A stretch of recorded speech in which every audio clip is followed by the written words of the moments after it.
All right, excellent. We're going to start over. Good morning, good afternoon.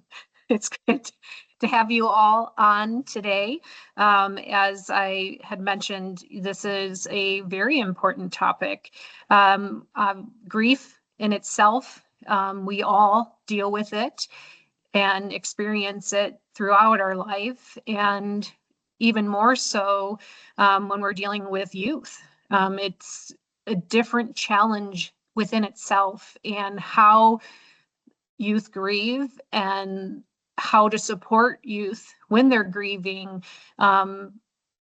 is an important topic and a critical one. And so we are so grateful that Melissa is able to join us today to talk about this important topic and to have a conversation with us. The few things that I want to cover before we get into the discussion is kind of along the lines of what Haley mentioned. So we do record all of our webinars. We offer them on a quarterly basis. So after this, we will be sending out the recording. So if you had teammates that were not able to attend, feel free to pass along the recording to them. Melissa also graciously provided some handouts, and we'll make sure to include those handouts with the recording, just to give you some good resources that I think are important takeaways for the topic that we're going to be covering today. The other thing too is if there's individuals that you know of that may benefit from attending these webinars that are not yet on our list, please let us know and we'll make sure that they're included in future lists as well. And if you can advance the, thank you. And I'm sorry, one other housekeeping item too, I just wanted to indicate, everybody that is on, you are in mute only mode. So if you do have any questions or commentary, please use chat. The other thing too we wanted to make a point of is you don't need to wait until the end to ask questions. We really want this to be an engaging conversation. So as Melissa is presenting, if there's something that she's talking about that you want to inquire further about, or you want to make a comment on, or maybe even share an example, please put that in the chat. I'll be monitoring that throughout the whole presentation, and we'll make sure that we incorporate that or pose that question. The more that you engage, the better too, as that will help in deepening the conversation and really connecting with what we'll be talking about today. For those of you who are on that are not familiar with Empathia, we are a behavioral health and crisis management and response organization. We partner with organizations across the world in helping prepare for and respond to all sorts of crises. We have a stand ready call center that we can provide as a dedicated resource to provide information and support to those impacted by an event. We can provide survivor and family assistance services and stand up a Survivor and Family Assistance Center. We can provide ongoing counseling and support, as well as critical incident response services. And we have a database to be able to centralize all the information, so you know real time at any time what is going on throughout that response. We also work with our clients in providing training, exercises, and drills, as well as plan development and refinement. And if we go on to the next slide, we're going to get into what we're really here for today, and that is first to introduce Melissa.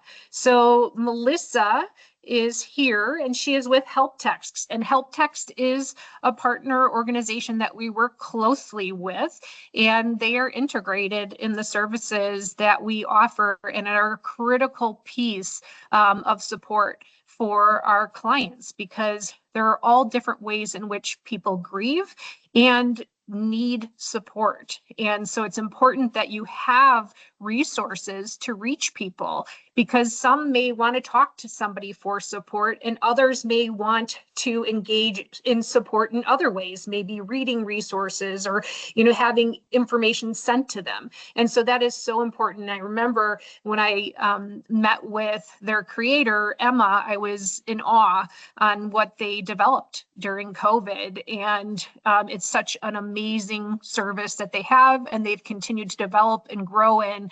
And Melissa's here to just really talk about why this is so important and how this is important, especially from a youth standpoint.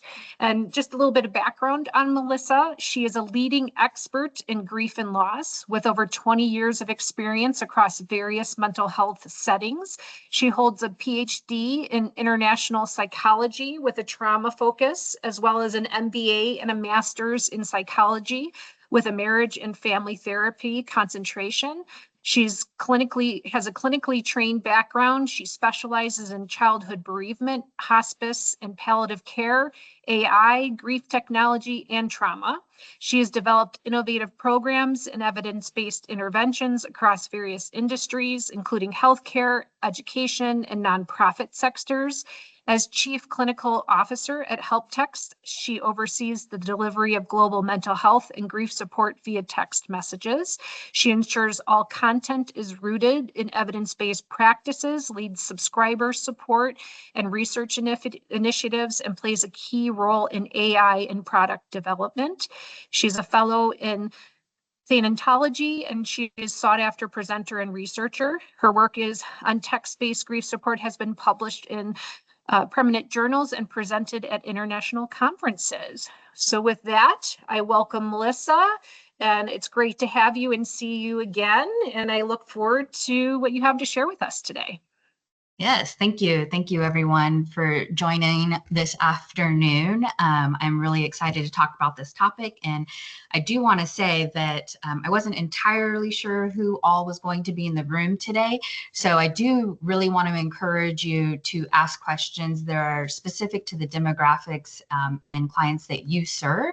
So hopefully I can weave in some resources and or insights that could be applicable to the demographic, because youth is such a broad term. A lot of my talking points today will really focus on sort of that teenage, adolescent, and even younger demographic. But if you are working with college age youth and or young adults in some capacity, I'm happy to weave in some ideas and resources for you, so that way you can walk away. And if you're not already familiar, I'm assuming that we're coming from a bunch of different places today.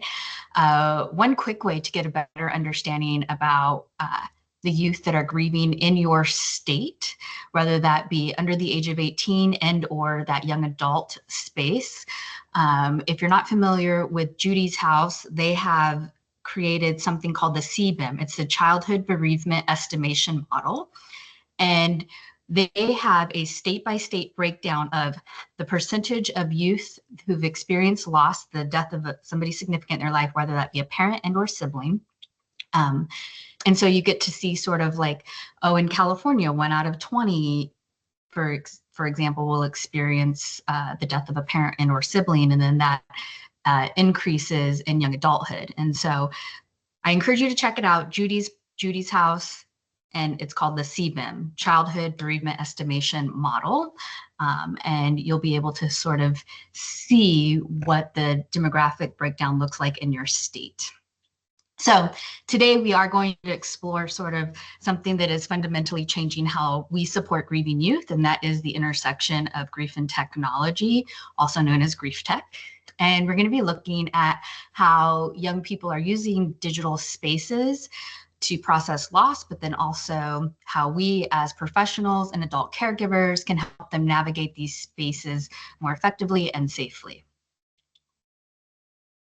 So we're going to start by understanding sort of today's digital reality. So digital spaces, they're not just simply tools, they are fundamental parts of the youth's identity and daily life. And according to the American Academy of Child and Adolescent Psychology or Psychiatry, The average teenager spends about 9 hours daily in digital spaces. And so this is more than recreational time. It's really one of their primary ways of connecting, expressing, and understanding the world around them. And that includes grief. And we also know a lot about grief these days, but what we failed to do is have support systems in place that really meet people where they're at. We know that grief doesn't operate during office hours. And so when young people are struggling at 2 a.m. and they can't go to sleep, they are often turning to digital spaces to find that support. And so as digital natives, our youth are naturally leaning towards platforms to express their emotions and also seek out connection. And so this presentation today isn't really about changing their access to digital spaces, but it's really talking about how we can meet them where they're at. And how we can prepare them to enter into these digital spaces a little bit more safely. So why are digital spaces super effective for grief support? It's important that we talk about this because then it helps us really understand why we want to support them in these spaces rather than restrict them from going into these spaces. So digital spaces give youth a lot of control over when and how much they want to share, really letting them engage with their grief in their own terms. That is really unlike any other modality, right? When we talk about one-on-one counseling or group support, for example, sort of the two most primary thought of support mechanisms, it really forces teenagers to really think on the spot, process on the spot, and be in the moment in real time, whereas online platforms and digital spaces really allow a bit more dynamic and flexibility to occur here. And so it also makes people and youth feel a lot safer to share online because there isn't this like required instant feedback loop or pressure to respond right away. These spaces also sort of give this emotional distance and time to process intense emotions as they come up. So additionally, they obviously engage, help peers find genuine connection with other peers their age who understand their experience without needing to explain every nuance and detail about their grief. We also know that digital spaces really afford youth an opportunity to remember and honor their loved ones, whether in a variety of ways. So that could be creating digital memorials through sharing photos and stories. It could also be things like reading memes, listening to music, or even identifying with digital poetry or written word as it's posted online, really helping teens feel seen, heard, and understood without having to do much emotional lifting on their part. I think the most important part here is that digital spaces really create an opportunity for both public and private grief expression. And it really allows them to choose how and when they want to remember and honor their person who died. So I often recall a story. I did direct service for about 20 years, running a couple of grief centers for children, teens, and their families. And I worked with a mom who her husband died from suicide, and she had 2 teenage boys. And one teenage boy loved grief groups, and so he entered into our teen group. The other teen boy was anti-grief group. He did not want any part of our grief groups. What he did want to do was spend time playing video games. And that, of course, made the mom feel really unsure, and he was like stressing her out, and she was worried about his mental health and worried about like if he was grieving or not. And so I encouraged her to just sit in the room as he played games and or try to attempt to co-play a video game with him. And as the year went on, the mother and the video gamer twin went to Comic-Con, and Comic-Con is a kind of like a gaming event here in San Diego. And the boy was really incessant about finding a game developer that it was the game developer who developed the game that he played the year after his dad died by suicide. And again, the mom still sort of wasn't convinced that the gaming space was where he was going to process grief. But what ultimately she saw was he found that developer, went up to that developer and said, "You don't know me, and you don't know my story, but a year ago, my dad killed himself. And I want you to know that your game got me through my first year of grief." And of course, the mom just sat back and was just like, "Oh my gosh, like I can't believe that a game could help facilitate sort of this processing of my child's grief over the loss of his dad. And so in this particular scenario, we see the digital space through gaming offer a way for a teen to process grief and, of course, meet him exactly where he was in his grief space.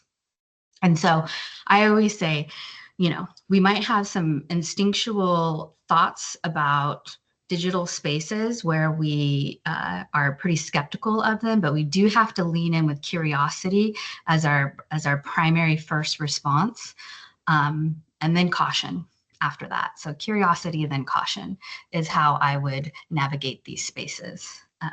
So let's explore sort of the landscape of digital grief spaces. And I like to think of it as like a menu of options, and not all of these options will be utilized by young people, but it's really important to understand sort of how they've existed and where we're heading. So many of you in here are most likely familiar with sort of this idea that we can establish memorial accounts. So on Facebook and Instagram, these can serve as sort of digital shrines and memory banks where youth can maintain connections with their person who died. On these sites, there's an option to list somebody as your legacy contact, and that person gets to oversee your page after you have died. I would encourage all of you, if you have a Facebook or Instagram account, to utilize this feature because it is one of the only ways that we have been able to establish digital consent in this day and age. And so if you want to have a say at all in what your digital presence looks like, I would encourage you and encourage young people to think about who do they want to be in charge of these pages if they die. There's also sites like for young adults and teens. There's a site called Actively Moving Forward, and it's also called Heal Grief. It's a combination site, and there's a place on this website where users can upload photos of their person who died and light virtual candles in honor of their loved one. And so there's sort of this memorial page where it invites users to come in and be able to really honor their loved one again in their own time and on their own and in their own way. We also know that there are social platforms like TikTok, Instagram, Snapchat, and these have become places where teens can often share tidbits of their grief journey through either stories, photos, and short video reels.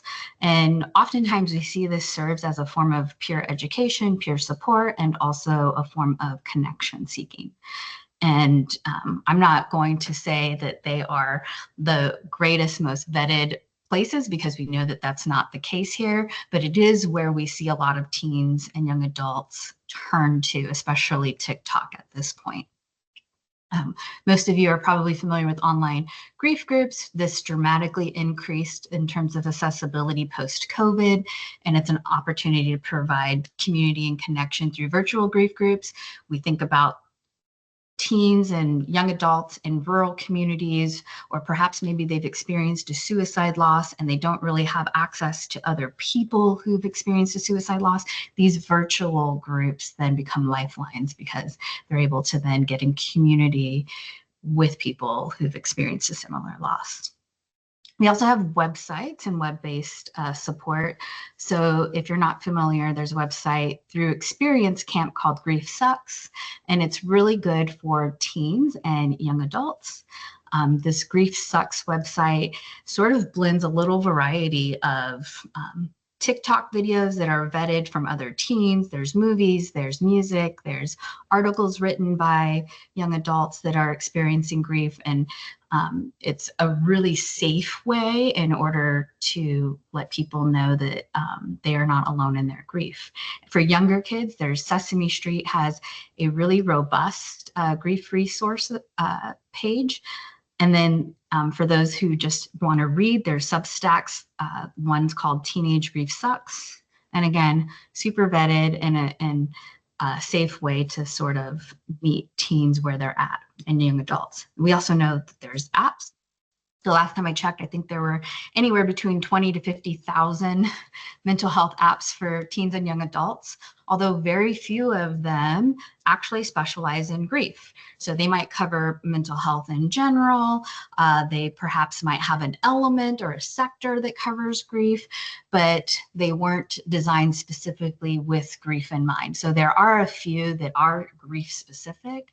For example, for younger children, Sesame Street has an app called Breathe, Think, Do, and that is specifically for grief.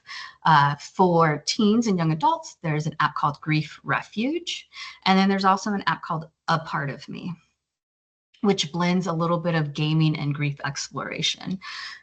And so, again, there's an area to grow and evolve here in terms of apps, even though we now know that app usage is pretty dicey, right? I think the statistic is after 30 days, only about 10% of people open their app again. And so you have to keep that in mind as well. So moving into gaming spaces. So gaming spaces offer this really unique opportunity.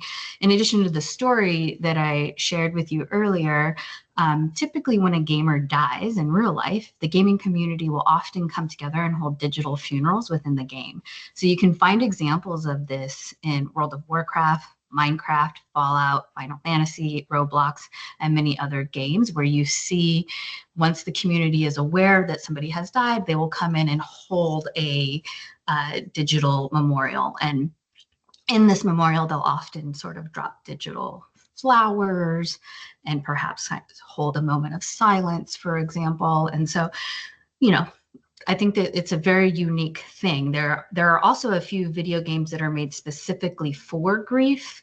In my opinion, I've looked into quite a few of them. None of them look super appealing for perhaps a teen or a young adult to engage with. I could see younger children engaging in these games, but I don't think that we've gotten to the point where games specifically for grief have that broad teen appeal yet. But if you were wondering, there are a few video games, I think about 5 or so, that are probably really good for younger youth here.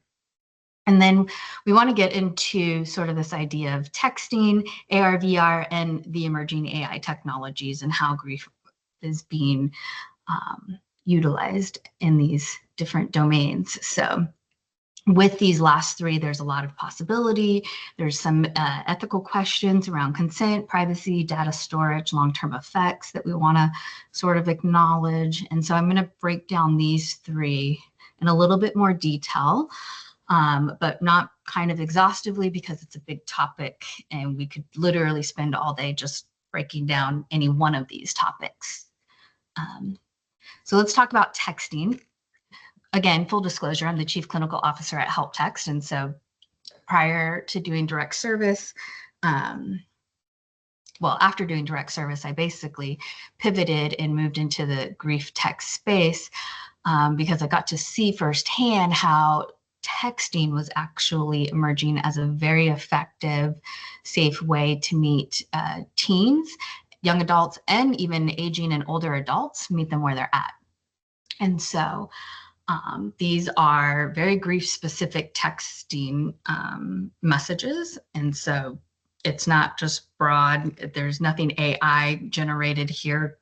We actually work with over 100 experts across the globe, and they basically give us their best wisdom, and then we generate it and put it into a bite-sized piece of text message. So a good example here would be, think of Mary Frances O'Connor. She recently wrote The Grieving Body. Prior to that, she wrote The Grieving Brain. We got front-loaded copies to her books. We were able to take sort of messages and concepts out of those books, put them into little bite-sized pieces of text, and then those texts get sent out and they help sort of normalize the grieving brain and then also somatic responses to loss. And so the other good thing to know about texting is that there are a lot of guardrails in place with text messaging that aren't necessarily in place with AR, VR, and AI just yet.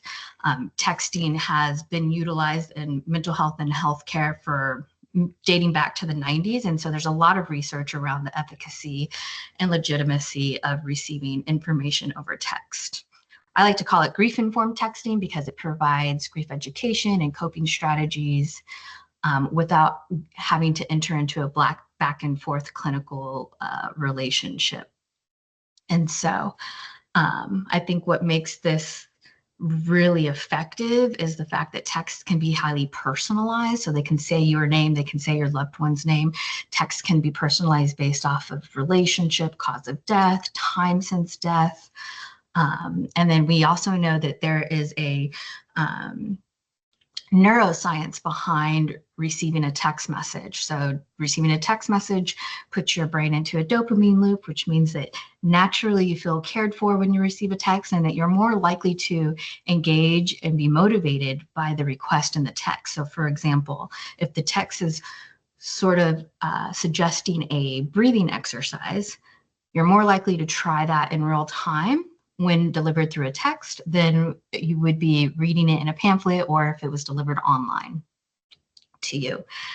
And so we always like to say that, you know, texting, although it is on the newer side of technology and in terms of a way of receiving grief support, it has a long-standing history.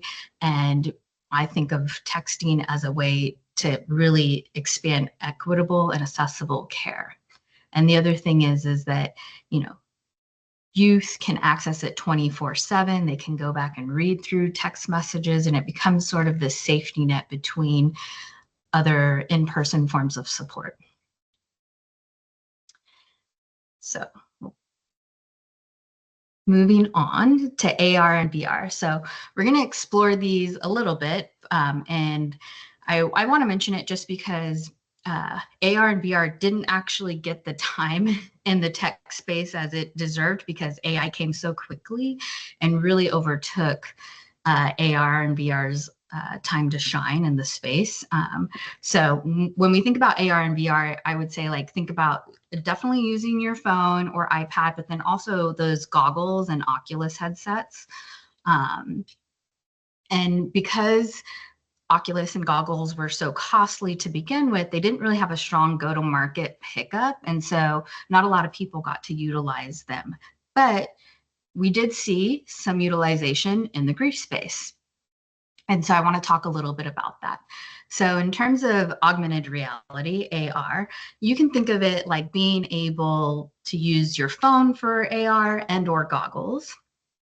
And it basically allows the user to remain in their real world, but adding in digital elements to their existing environment. So the most common form we could probably draw a link to for your memory would be like if you were a part of or familiar with the big Pokemon Go revolution that happened a few years ago, where a lot of young adults and children and teens were really kind of on their phone going around the community and trying to basically capture these Pokemon on their phone. So through their phone, they got to see their real world environment, but then they saw the digital Pokemon overlay into their digital environment. In Japan, we actually see them doing this, but around grave sites. And so people will use their phone to look at a grave site in real time, but then the images of their deceased loved ones will pop up next to their grave site. We also see this with holograms too, this idea of still being in the real world, but adding a digital element into the real world. When it comes to VR, it's slightly different. It is mainly through goggles and Oculuses, for example, and it creates a completely immersive digital environment. So that digital environment could look like a real world environment or replicas of those environments, but oftentimes it is a bit more of a fantasy take of these environments. You might be familiar, and I posted a photo here. There was a documentary called Meeting You, and it was a mother who went into a immersive digital environment and met with a recreation of her daughter who died. And really, it sort of showed a little bit of comfort, but then also some of the concerning elements of technology at the same time. So how people are utilizing this in the grief space is a lot of people were using it to create funerals. So, but funerals that were very specific to the person's personality. So for example, if you had a friend who loved Harry Potter, you could technically hold a funeral at Hogsworth for your friend. So think, VR funerals can include very specific and nuanced ceremonies, interactive tributes, digital grave sites.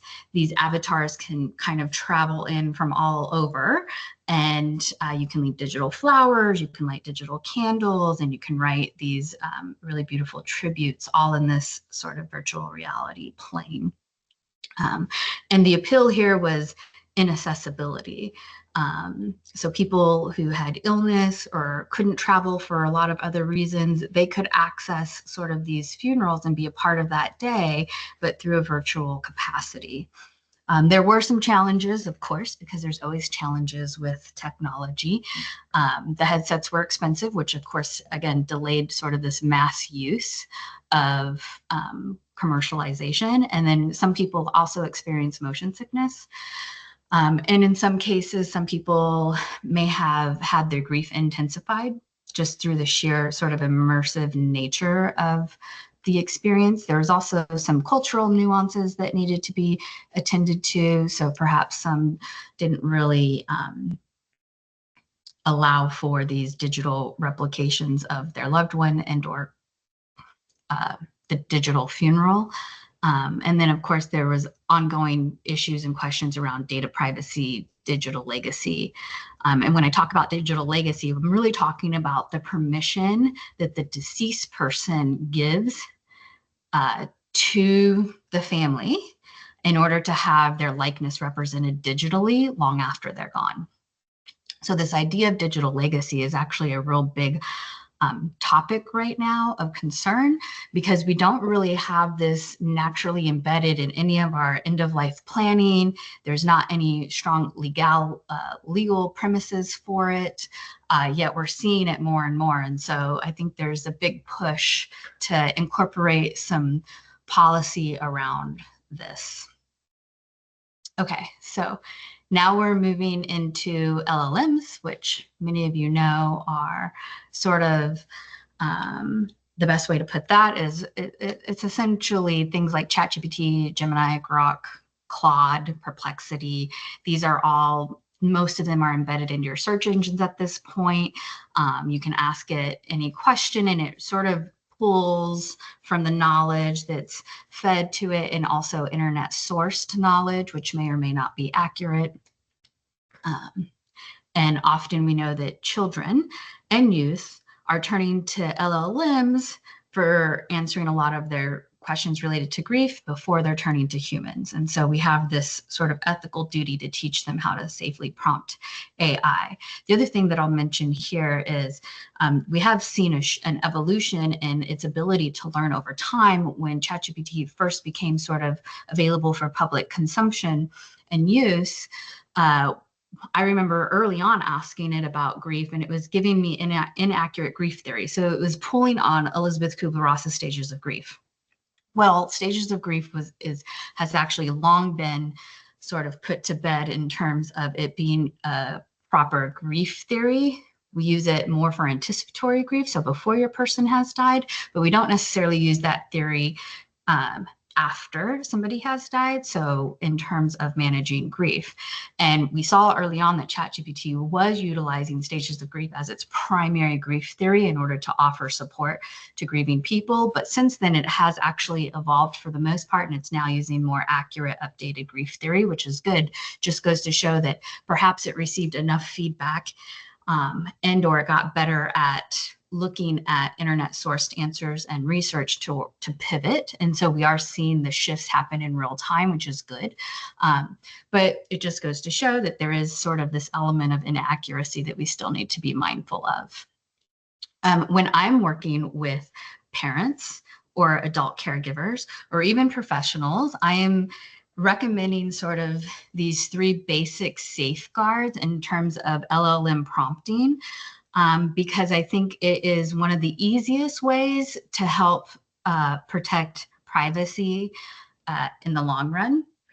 So the first would be always prompt for a suggestion and not a directive. So as you can see in my teaching prompt, what would you suggest that a 9-year-old who's having a hard time sleeping do after the death of their mom? And then the second safeguard is don't provide identifying information, but do provide age context. So you're not really saying like, hi, my mom has died and I'm having a hard time sleeping. You're basically zeroing out and going more global with it. Like, what would you suggest to a 9-year-old who's having a hard time sleeping? And then the last one is make sure that you're asking for, you're prompting for a very specific question, scenario, or problem. So what this does is it provides enough information, but it's still staying away from I statements and still sort of encouraging the youth not to use too many details while still getting, proper support if they are going to turn to AI LLMs first as their first line of attack in terms of support, then teaching in these basic things. So always prompt for a suggestion, avoid identifying information, but do provide age context, and then ask for a very specific question or problem. I think those guardrails help children, and they're easy for children to really digest and then move forward with. So I want to move into sort of a space that is emerging, and it's all about grief bots. And so in addition to LLMs, we're now seeing sort of mass production of using generative AI and deep learning AI to help create replicas of our deceased loved ones long after they have died. And so basically what certain programs are doing is asking you to upload information that may or may not you have the consent for. And with that data, they're now able to generate a replica of your deceased loved one. Now, China and the US are probably the largest and fastest growing market. It's already estimated to be about $120 billion industry in the next 5 years. And the primary companies sort of holding space in the US are You Only Virtual, Reflecta. Two-Way is getting quite a bit of a public acknowledgement right now, and that's generally because one of the founders is an ex-Disney actor. But you see sort of some of these other ones all the way down to Hereafter AI and Storyfile, which if you've read a lot about grief bots and AI, you probably see Hereafter and Storyfile represented a lot, but actually it is the ones prior to those that are more engaged in the generative AI use, which means that perhaps you are feeding information, but then they can that software can take that information and sort of make its own leaps in terms of how your deceased person might respond. With Hereafter and Storyfile, that's actually more static, meaning that perhaps your loved one has uploaded or with their permission has shared memories and things like that, then that AI actually will only respond with that data set and won't kind of go beyond that data set. And so to me, if we look at the total landscape, Hereafter AI and Storyfile are probably the safest because right now in this landscape, because they are only utilizing static information and not moving beyond that. Whereas Two-Way, You Only Virtual are sort of allowing this generative AI to take place. So they might sound like your loved one, they might use phrasing as your loved one, but they could also possibly give advice that could be counter to what your loved one would have given you at some point. And that's sort of the risk that we run when we get into more of this generative space. And so we know that basically they are sort of social media sourcing in order to get pre-recordings, voice recordings, photos, images, things like that. And then right now, all of these have the capacity to interact with you through text message, through audio messages, and through phone calls. I actually spent 45 minutes one day talking to my grandma who died on a phone call, just to sort of see what that experience was like, and it was very unique.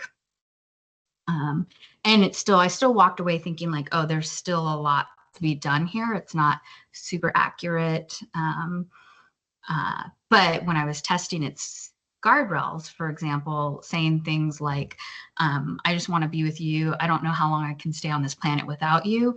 It failed in a lot of ways to give me proper safeguard measures. And so to me, there's still sort of a lot of work to be done in order to capture the nuance of what we would naturally hear grieving people say, and how we're going to safeguard them and refer them to proper crisis places when that type of language occurs.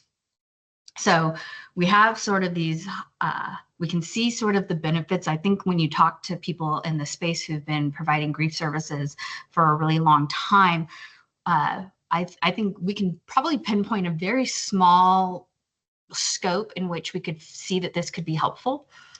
So for example, when I reflected on this, like in what ways could this be helpful? Again, leading with curiosity and then caution, I thought, okay, so somebody who didn't get a chance to say goodbye, an AI could facilitate a goodbye. Somebody who died suddenly, unexpectedly, perhaps through suicide, AI could facilitate a more clinically sort of meaning-making capability in that scenario. And so there's really small, and also like perhaps, you know, somebody is entering into a major milestone. So whether that be a graduation, wedding, or a baby coming in, you know, perhaps AI could be really impactful in sort of like being able to share that excitement, then also maybe get some advice, things like that. So you could see these really small scenarios in which AI could, these generative ghosts could sort of be advantageous. But really we see the concerns, like those are probably the easier things to spot. And so some of the concerns that we have, and this is definitely not an exhaustive list, but we've already seen grief bots being able to replicate themselves and then going rogue and becoming different versions of themselves. So if somebody were to create a replication of their mom who died, and then that persona goes and replicates itself and then becomes a different version of itself, then now that original make is now doing things that you didn't originally intend it to do. And that obviously can pose a lot of harm and danger to the griever who is considered a vulnerable population. We also have data collection concerns. So again, this social media scraping, a lot of these programs are available to people under the age of 18, even though on their website they say that it's for adults. When you go and actually look into them more in depthly, they're not doing anything for age verification, anything that could prevent somebody who's under the age of 18 from getting in and accessing, which means that now these platforms have access to your social media accounts, your videos, your images, your texts, and they actually don't release your access to social media at all in a lot of capacities. And so there's this big concern around that. And then many of them don't address vulnerable users. So if you look at their terms and conditions, they don't really have anything explicitly outlined for crisis support or mental health resources. And especially if you are a minor and experiencing grief, there's not really anything that explicitly talks about what the company does or how it supports minors using their profile or their program. And there's third-party sharing. So a lot of these places explicitly say in their terms and conditions that they will share your information with third parties, and they're pretty clear on that. But nobody reads terms and conditions these days. And so you actually aren't aware most of the time that they are saying that they explicitly will share it. And then there's also security issues. Of course, anything online can't 100% guarantee security of your data, but some of these companies are not even trying to make the claim that your data is secure. And then, of course, it goes back to this idea of digital legacy. So do we have consent from your deceased loved one to generate a avatar in their likeness? And, you know, can it be used for commercialized use later on? So this really brings up sort of these broader ethical concerns, and a lot of researchers are trying to come together on a global plane to sort of say, like, hey, what is it that we need to have in place at minimum? Because we're already seeing, I'm sure you've heard in the news, like there was an AI recreation of a deceased person appearing in a courtroom recently. And so again, we're seeing this in media, we're seeing it with activism, we'll see it with like replications of old historians or prominent figures. And really what we're noticing is just that, you know, the creation of these things are outpacing sort of the ethical, legal, and social safeguards that we can put in place. And I think the thing that bothers me the most is that these companies have the capability to partner with universities and do deeper research on their user base, and they're opting not to. And so to me, it's like a missed opportunity, because we know that funding is so hard and getting research in this area is going to be challenging. And I feel like there's an ethical responsibility for these platforms to actually engage in research this entire time, because it's so new and we don't really know what the long-term implications are. And so essentially, grief bots are the next sort of great unknown. They're already being utilized. There was a company that was doing a VC venture raise of a couple $1 million, and they already had 20,000 people on their wait list. So when we think about like the demand, there's the demand there for sure. And we just have to sort of ask ourselves, like, what is it that we are going to do in order to make sure that the people that we care about, whether that be the clients that we serve, the children that we are serving, the people who are grieving in our lives, are we having the conversation around grief bots and what that means to them? And are we being curious about it? A good example of a recent piece of news, which you may have heard, is Character AI, which is, again, another platform mainly based. The main reason that people use Character AI is for companionship, but some people do use it for creating grief bots. They have recently now banned users under the age of 18. Again, we'll see. It's supposed to take place in the next couple of weeks, but we'll see if their age verification actually works. And that banning actually just came because there was quite a few youth suicides that happened because their system wasn't properly safeguarding and or in some cases was encouraging suicide completion. And so we are kind of getting little glimpses into what people in our field are terming sort of AI psychosis and or sort of these other possible detrimental impacts of utilizing these companions and or grief bots, but we still have so much to learn. But the reality is that even with these concerns, we know that teens are still going to utilize it. And so it's really not about, you know, we can do our best from stopping them, but really it's more about how do we provide education? How do we open up the conversation to let them know and understand that these are some of the potential risks and some of the outcomes that have already occurred? So that way, when they do go into these spaces, they're making really informed decisions about utilizing grief bots in general, but also any of these other grief tech applications.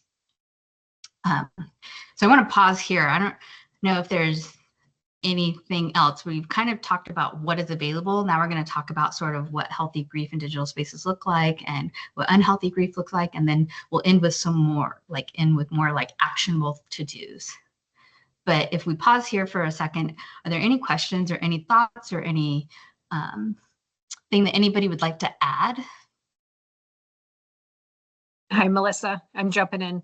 So nothing yet has come in, so I'm watching it closely, but really, really, really good information. And truly on the AI grief bot, that's a new area for me. I haven't even heard about. And, I think when we talk about technology, it's advancing every day, right? And there's something new that is going to be coming out or that is going to be developing. And I think to your point about it's being aware and being cautious.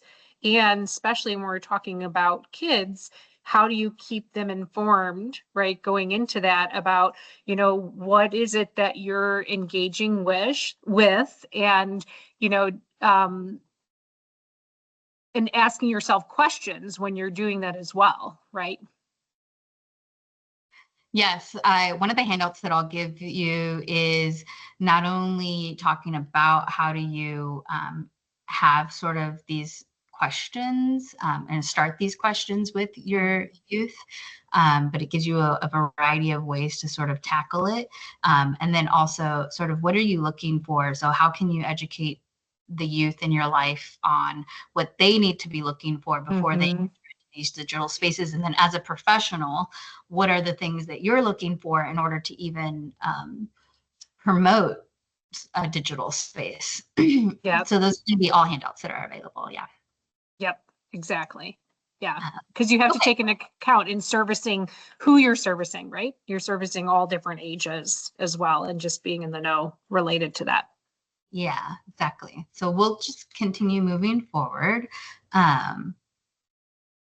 Oh, I'm going to skip this video, but there's a video out here, and this basically shows one of the grief bot companies.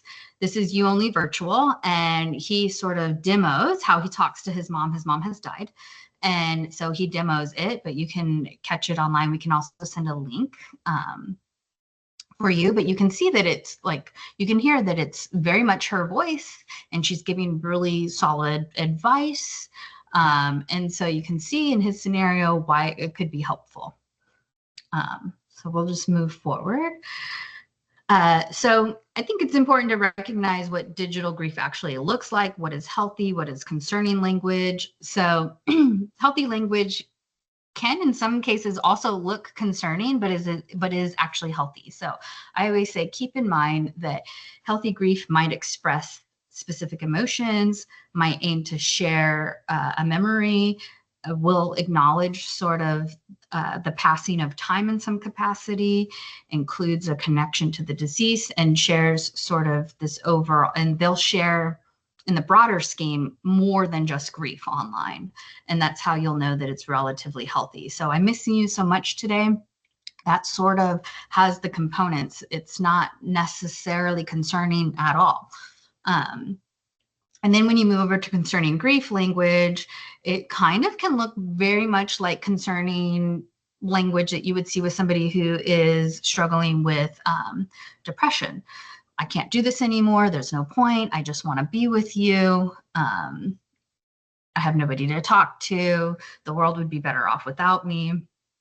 And so we're really looking for hopelessness, withdrawal, sharing dark, disturbing, and or cryptid images and or passages or word content online. If you're aware that your person doesn't have a social network that is in person, but is only utilizing online as their primary source of support, that's problematic. And of course, using direct or indirect references to self-harm. I do want to call our attention to, again, what it looks like when digital grief spaces are healing. And again, I threw a little shout out here to the Grief Sucks website, because again, they're showing like their vetted TikToks from other teens, for example, talking about grief. And again, that helps with finding community and support. But then we also sort of see when people are connecting and sharing in an appropriate way, they're processing at their own pace. These are all really good examples of like how digital spaces help in a positive way.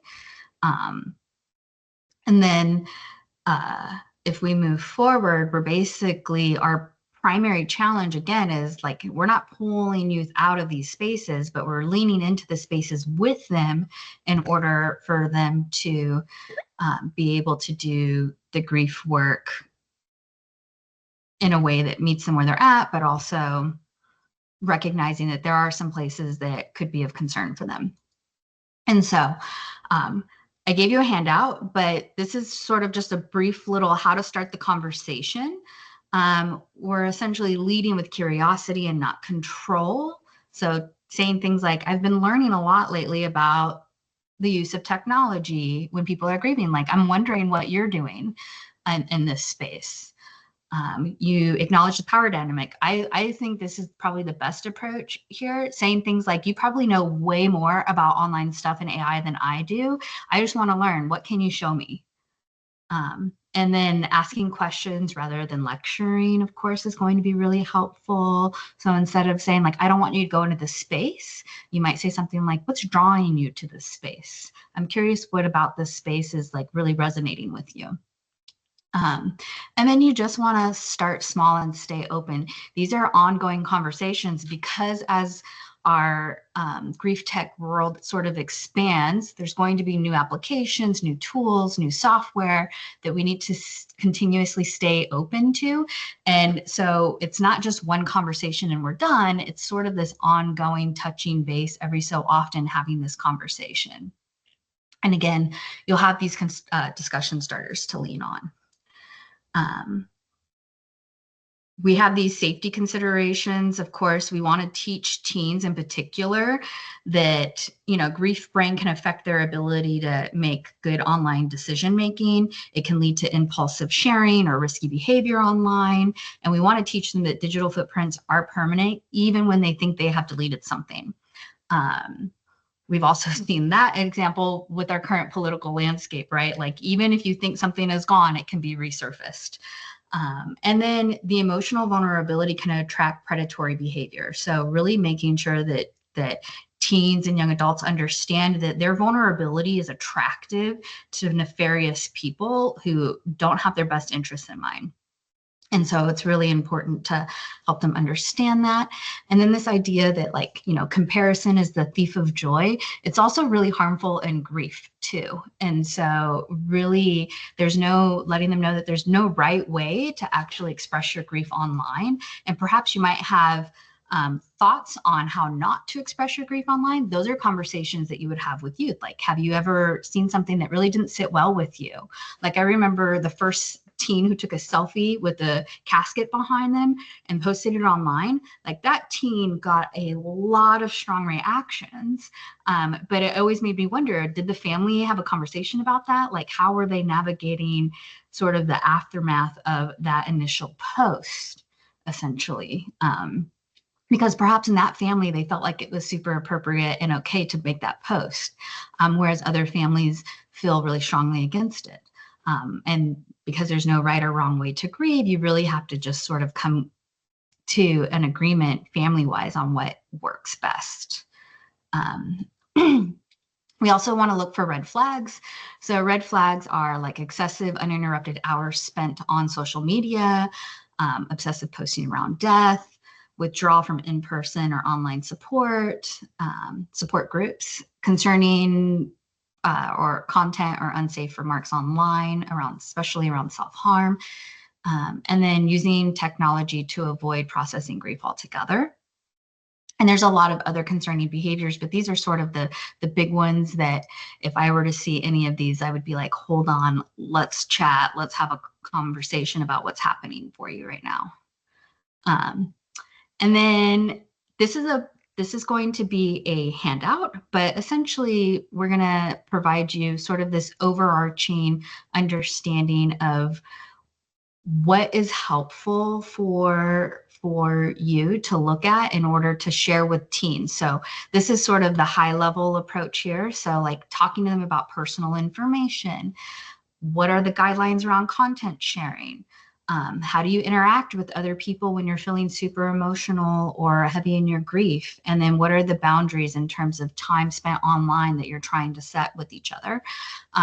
This will help you sort of start to have a really open conversation around what digital safety could look like within the family unit that you're supporting. And then as professionals, we are responsible for knowing sort of what exists. We don't have to be experts in everything that exists, but we do have to have some type of point of reference. So even just knowing that grief bots exist is really important as a professional, right? And so for us, it's really important that we have a curated list of places in each one of those sort of areas: apps, websites, texting, AR, VR applications, and AI applications. What is our list where we're like, I'm comfortable with you going to these places. I've got concerns about these places, and let me tell you why. And so I'll also provide you sort of, as a professional, what are you looking to evaluate in digital tools? And so, you know, a lot of tools, they say that, you know, LLMs are great. And we see that a lot of people are turning to LLMs, for example, for companionship, chatbots, for example, for companionship and mental health support. But LLMs were not designed for companionship or mental health support. So they're inherently unsafe in order to do that type of work. Are they going to give like terrible advice? No, for a lot of it, you're going to get decent advice, but because it wasn't designed specifically for companionship or mental health support, it has this level of unsafety embedded into its design naturally. And so what you'll do is sort of, and no one application is going to meet all of this criteria, but you'll pick the ones that mean the most to you as a professional when you're talking with youth, and just saying like, does it matter to me? So when we look at like the Grief Sucks website, content evaluation, is it age appropriate material? Yes, because it is designed with teens in mind. Teens, there's a teen advisory board. It's overseen by clinicians. For example, there's trigger warnings in place. They have age verification methods in place, and sort of they kind of have they're a good website to sort of gauge. Even our website, HelpTech's website, if you go to our terms and conditions, we sort of have a bit of all of this woven into our terms and conditions. And so you'll see that it's really important to actually go and look at the spaces that you perhaps might be sending teens or youth to.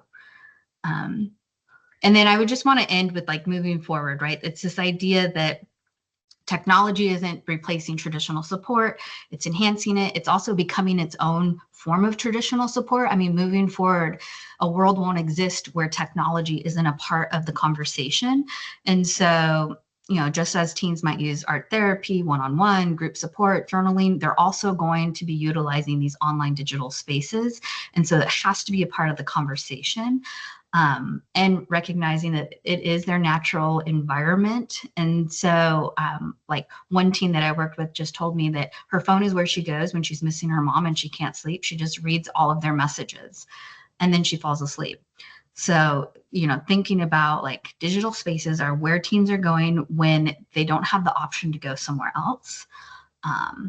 And there's benefits to these spaces as much as their risk, and it's our job to help them navigate these spaces wisely. So that's the end of our presentation. And I don't know if we have time for questions because I think we're at the end, but you can certainly reach out and learn more if you'd like. Thank you so much, Melissa. That was a lot of awesome information.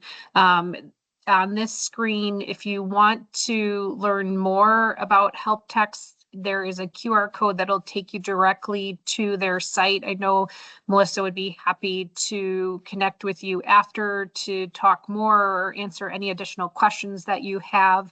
as well as information about empathia. Feel free, if you have a few minutes to hang around and you have questions, go right ahead. We'll stay on for a few more minutes too to be able to answer those questions. And again, if you don't have questions right now and they come up later, you can always reach out to us at another time, and we will make sure to send out the recording to you and then all the resources that Melissa had referenced. They're going to be great resources for you. And again, I mean, this is important information that is critical and for everybody to be thinking about and planning for.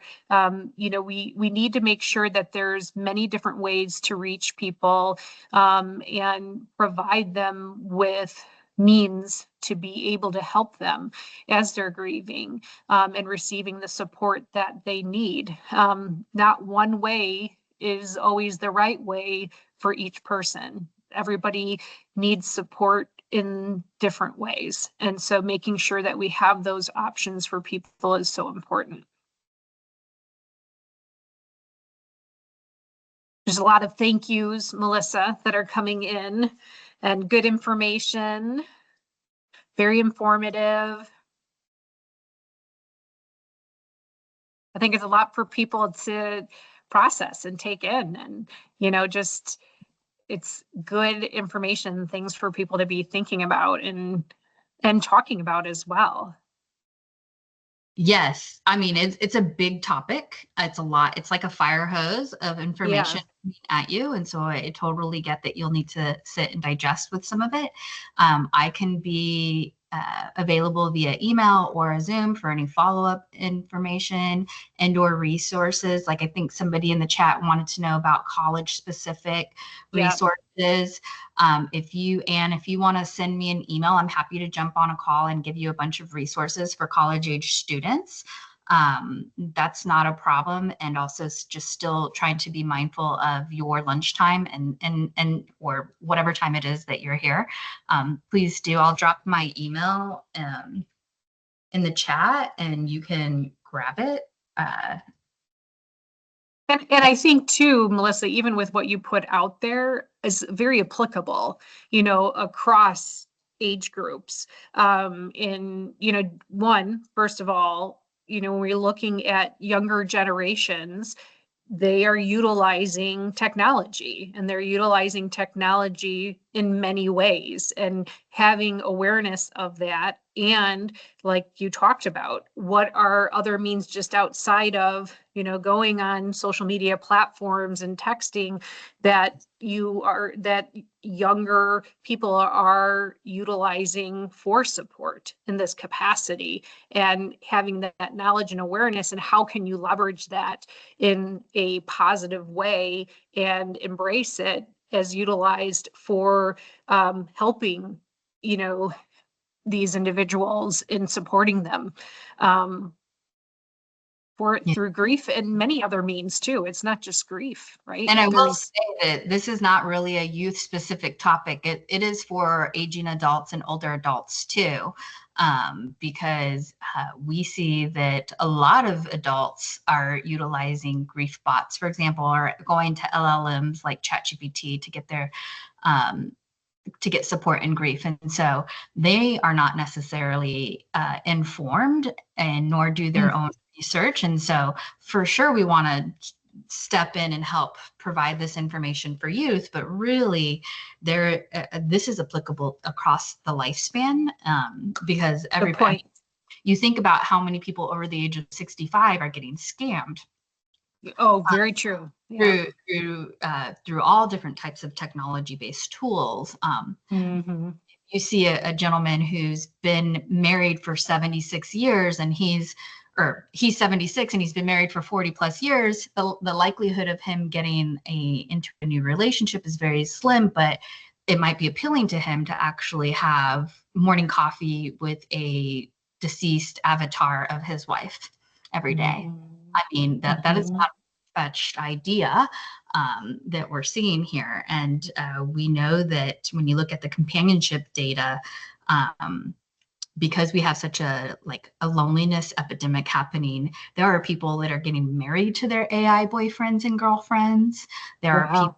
people that are, you know, devoiding of all social interactions and just having a companionship with their online person. And like we saw, there was a big whole movement around I'm grieving because of the ChatGPT upgrade. Basically, one of their latest upgrades got rid of um, some of these people's companions, and they were like, I am desperately grieving, I need you to bring back this old version because I have literally have a relationship with these people, with this, not people, but with this entity, right? And Right, so right. this is not just a youth specific issue, it is an adult and aging adult issue as well, and all of these sort of ideas and principles can apply. Yeah. Valid points. Very valid points, Melissa. Thank you. Yeah. Thank you for your time too. We really appreciate it. Thank you Yes, everybody for attending too. Have a great rest of your day. Take care. thank you. Bye-bye. Bye.